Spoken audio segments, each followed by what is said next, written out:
Welcome to another new blog. আজকে 16ই মে 2025 আর আজকে আমরা যাচ্ছি চট্টগ্রামের সুগন্ধা আবাসিক আজকে এক্সপ্লোর করব। আর এই মুহূর্তে আমি আছি চট্টগ্রামের জিসি শেয়ার করবো সুগন্ধা আবাসিক। আজকে শুক্রবার, ছুটির দিন হওয়ার কারণে কিন্তু আজকে রাস্তাটা ফাঁকা পাচ্ছি। তবে যারা ঘুরতে ভালোবাসেন তারা কিন্তু ইতিমধ্যে বেরিয়ে পড়েছেন বাড়ি থেকে, অর্থাৎ তারা চট্টগ্রামের বিভিন্ন দর্শনীয় স্থান তারা ঘুরতে বেশি ভালোবাসেন চট্টগ্রামের লোক।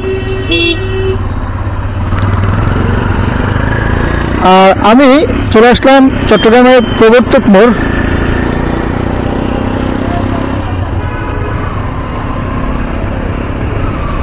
আমার সামনে দেখতে পাচ্ছেন সুন্দর একটি গিটারের প্রতিকৃতি রয়েছে, যা দেখতে সত্যি অসাধারণ। এই হচ্ছে প্রবর্তক মোড় চট্টগ্রামের। আমার পাশে রয়েছে চট্টগ্রাম মেডিকেল কলেজ হাসপাতাল। আমি যাচ্ছি সুগন্ধা আবাসিক যে রেসিডেন্সিয়াল এরিয়া আছে সেই এরিয়াতে।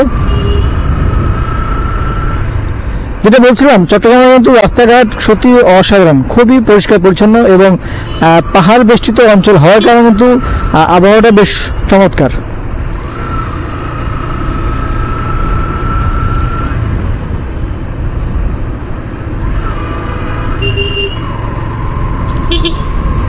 আমার সামনে রয়েছে সাবন হসপিটাল, যেটা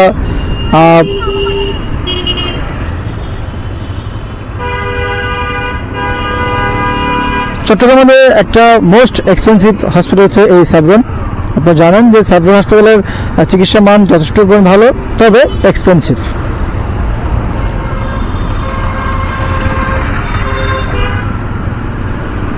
পাশে রয়েছে বেলভিউ হসপিটাল। আসলে এই এলাকাটা কিন্তু মেডিকেল কলেজ হাসপাতালের পাশে অনেকগুলো বেসরকারি হাসপাতাল, ক্লিনিক হয়েছে, যেগুলো বেশ ভিআইপি এবং এক্সপেন্সিভ। এখন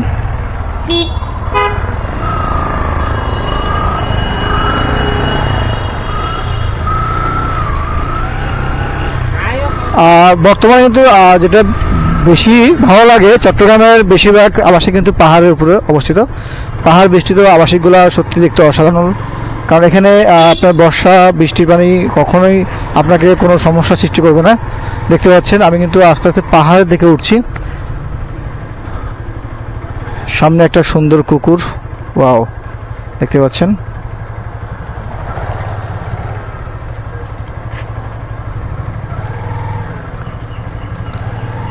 আঙ্কেল, কুকুরটার নাম কি? এটা কোন দেশি কুকুর? এটা জার্মানি।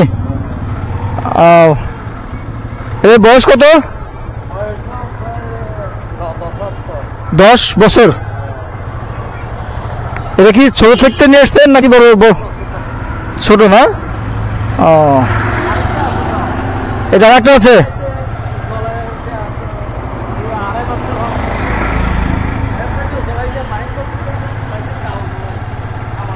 দেখতে পাচ্ছেন জার্মানি কুকুর, বয়স প্রায় 10 বছর। এরা রাস্তায় হাঁটতে বেরিয়েছে।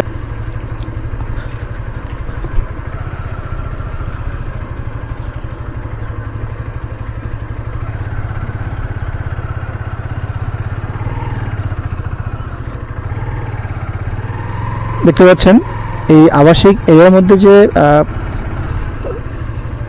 ডিপার্টমেন্টাল স্টোর রয়েছে সেগুলো কিন্তু খুব সুন্দর, কারণ এই আবাসিক থেকে আসলে শহরে গিয়ে কেনাকাটা করাটা একটু কঠিন।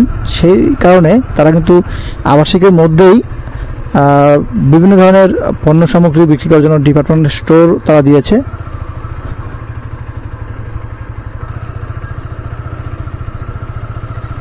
অ্যাপার্টমেন্টগুলো কিন্তু যথেষ্ট পরিমাণ ভালো করেছে, নতুন করছে। তবে এই আবাসিক এলাকার রাস্তাঘাটের এখনো যথেষ্ট পরিমাণ উন্নতি হয়নি।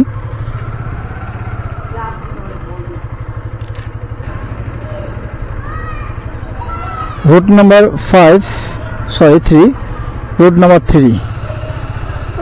3 তে যাচ্ছি।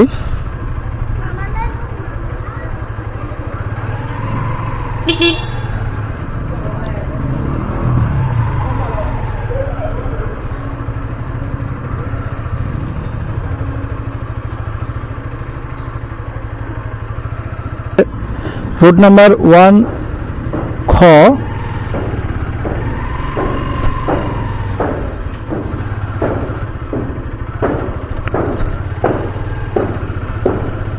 চট্টগ্রাম কিন্তু হালি শহর ছাড়া বেশিরভাগ আবাসিক কিন্তু পাহাড়ি এলাকায় অবস্থিত।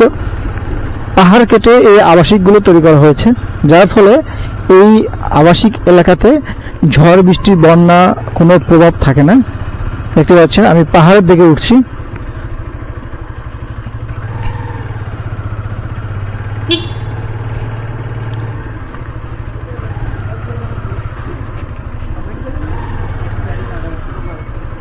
আমি কিন্তু পাহাড় থেকে নামছি, দেখতে পাচ্ছেন সামনে পাহাড়ি অঞ্চল এলাকা। যেটা বলছিলাম, চট্টগ্রামের বেশিরভাগ আবাসিক এলাকা কিন্তু পাহাড় বেষ্টিত, পাহাড় কেটে আবাসিক করা হয়েছে। এই হচ্ছে রোড নাম্বার 1, যেটা দিয়ে আমরা একটু আগে গিয়েছি। এখানে কিন্তু নতুন নতুন অনেক অ্যাপার্টমেন্ট বিল্ডিং তৈরি হচ্ছে এই আবাসিক এলাকাতে। তবে এখানকার জায়গার দাম, অ্যাপার্টমেন্টের দাম কিন্তু সত্যি অনেক বেশি।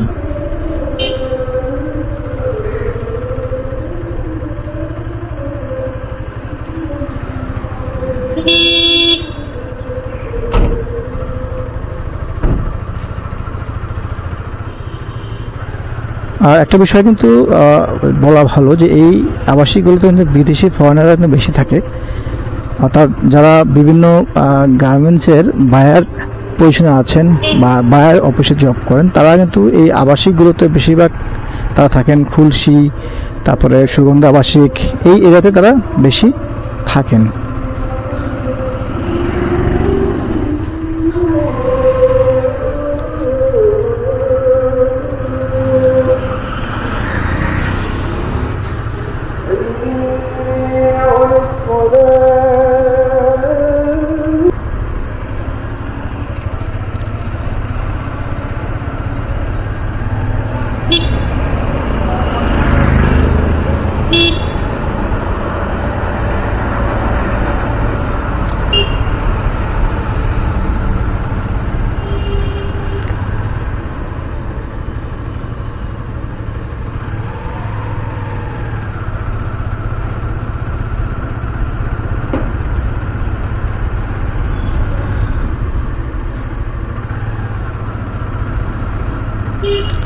বিকেলবেলা যখন বাতাস থাকে তখন কিন্তু এই এলাকার মানুষজন সত্যি অনেক অনেক আরামে থাকেন, যেটা বলা চলে।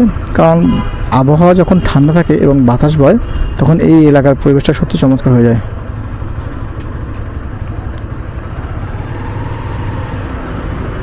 আমি চলে আসছি নাসিরাবাদ হাউজিং যেটা আছে